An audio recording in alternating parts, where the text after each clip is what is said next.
Hi hello, ఈరోజు seed feed చేసామండి. మన గార్డెన్లోంచి ఒక 5 రకాల ఆకులు తెచ్చుకున్నాము. అవి బాగా శుభ్రం చేసేసి కడిగేసి రెడీ చేసుకుంటున్నాము. చూసారా, గోంగూర, పొన్నగట్టి కూర, ములక్కాయ ఆకు, ఇంకా తోటకూర కనబడుతుంది కదా, ఇంకోటి అయి ఉంటుంది చింతాకు, ఉల్లికాయలు, పప్పు నానబెట్టేసా, కొంచెం కట్ చేసేసి వేసేసి అందులో వెల్లుల్లిపాయ కొట్టి వేసాము, ఉప్పు వేసాము, ఏం వేసాము, చింతపండు కొద్దిగా, బెల్లం కొద్దిగా వేసాము, పచ్చిమిర్చి వేసాము, కొంచెం ఇంగ వేసాము.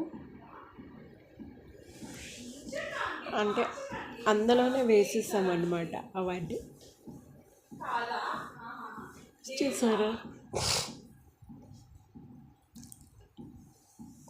ధనియాల పొడి, జీలకర్ర పొడి, కారం పొడి, మిరియాల పొడి, అలాంటి పొడులన్నీ వేసామండి.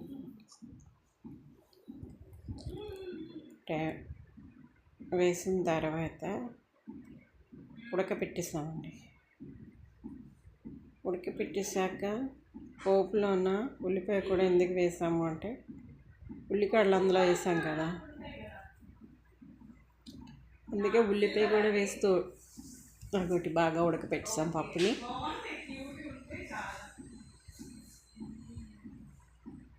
పప్పులోకి వేస్తాం. ఇప్పుడు వేగానే అలా వదిలేమో, మళ్ళీ అది పొయ్యి మీద పెడతాం. ఎందుకంటే ఈ తాలింపులో ఉండేదంతా అందులోకి దిగాలి కదా, అప్పుడే కదా మంచి స్మెల్ అండ్ టేస్ట్ ఉంటుంది. రెడీ అండి. నెయ్యి వేసుకొని తింటే బ్రహ్మాండం.